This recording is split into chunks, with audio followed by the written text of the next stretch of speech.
जब लोग आयुर्वेद का नाम सुनते हैं तो उनके मन में कई तरह के भ्रम पैदा होते हैं। जैसे कि पहली चीज, जब हम आयुर्वेद का नाम सुनते हैं तो हमें लगता है कि यह तो वो आखिरी विकल्प है जिसकी ओर हमें जाना चाहिए।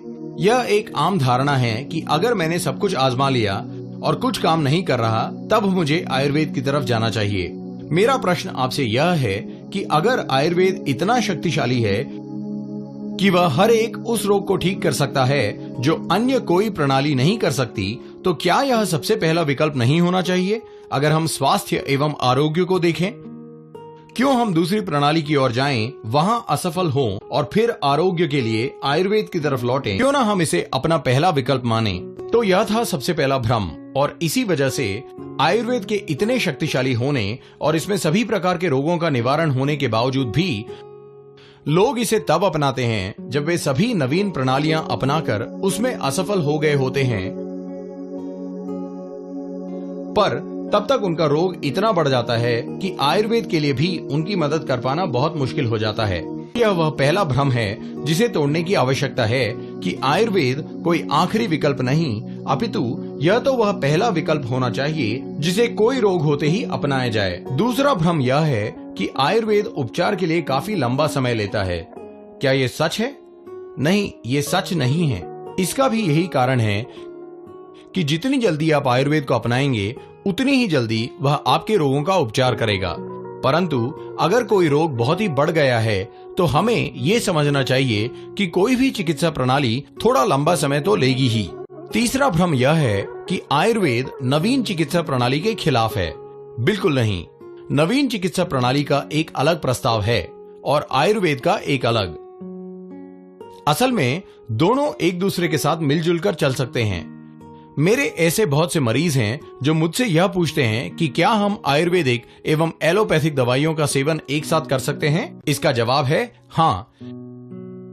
एलोपैथिक दवाइयों के साथ आयुर्वेदिक दवाइयों को लेना कभी भी नुकसानदायक नहीं है, क्योंकि इन दोनों के काम करने का तरीका बिल्कुल अलग है और यह आपको पूर्ण आरोग्य दिलाने में बहुत मदद करेंगे। चौथा भ्रम यह है कि क्या आयुर्वेद पूर्णतः व्यावहारिक है। अक्सर लोग यह सोचते हैं कि इसमें बहुत सी बंदिशें हो जाती हैं और इसलिए इसका अनुसरण करना उनके लिए मुश्किल हो जाएगा। अभी कल ही मेरी एक लड़की से बात हो रही थी जिसे तीसरी बार अस्पताल में आमाशय सूजन के उपचार के लिए दाखिल कराया गया, और मैं उसे कह रहा था कि इससे बचने के लिए तुम्हें सोडा आदि पेय पदार्थों से एवं तले हुए खाने से परहेज रखना चाहिए, क्योंकि तुम्हारा पाचन तंत्र इतना मजबूत नहीं है। पर उसे ये मानने में बहुत मुश्किल हो रही थी। इन चीजों को ही लोग बंदिशें मानते हैं। अब अगर हम एक ऐसी प्रणाली चाहते हैं जो हमें उस चीज से ही अलग न करे जो वह रोग पैदा कर रही है, तो यह तो गलत है। ऐसी बहुत सी चीजें हैं जो कि वह रोग उत्पन्न कर रही हैं और हमें उन चीजों पर रोक लगानी चाहिए। यह बंदिशें नहीं, अपितु कुछ नियंत्रण के तरीके हैं जो कि हमें रोग से मुक्ति दिलाने में मदद करते हैं। अगला भ्रम यह है कि आयुर्वेद बहुत महंगा है। क्या यह महंगा है? यह सिर्फ तब महंगा हो जाता है जब हम रोग को बहुत बढ़ने देते हैं, और यही हमारी यहाँ कोशिश है कि हम आयुर्वेद को एक निवारक के रूप में अपने जीवन में लाएं। वास्तव में आयुर्वेद के यह निवारक उपाय इतने सरल एवं सस्ते हैं और व्यावहारिक हैं, और इसके अलावा आयुर्वेद में घरेलू उपचार की एक बड़ी श्रृंखला है।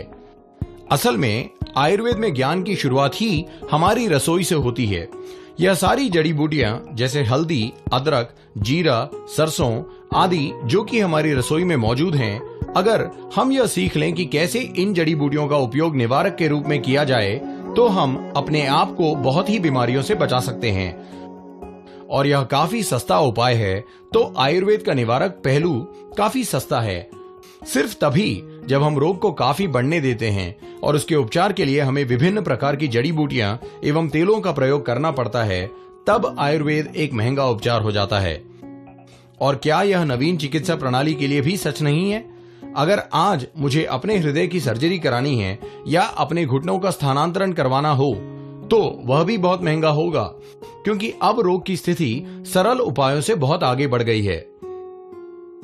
और अब आयुर्वेद के प्रति जो आखिरी भ्रम है वो यह कि आयुर्वेद एक काफी जटिल एवं कठिन प्रणाली है। मेरे दोस्तों, मैं आपको यह बताना चाहूंगा कि आयुर्वेद से ज्यादा सरल, आसान एवं प्राकृतिक कोई प्रणाली नहीं है।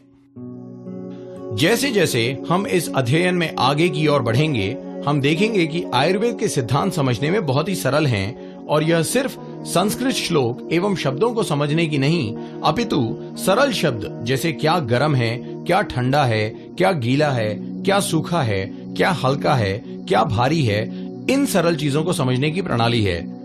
अपने विकल्पों को चुनने की और अपने जीवन के संतुलन को बनाने का सबसे सरल उपाय है, जिससे हमें पूर्ण आरोग्य और स्वास्थ्य मिल सकता है।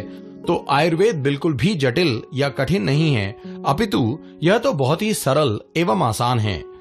इसमें बहुत से निवारक उपाय हैं, यह बहुत ही सस्ता है, इसमें बहुत से घरेलू उपाय हैं, और अगर हम यह विज्ञान सीख लेते हैं जो कि हम आपको इस अध्ययन में सिखाएंगे, आप देखेंगे यह एक जीने का तरीका है, खाने का तरीका है, जिसने स्वास्थ्य में एक क्रांति सी ला दी है, और यह आपके एवं दूसरों के जीवन में सबसे श्रेष्ठ चीजें लेकर आ सकता है।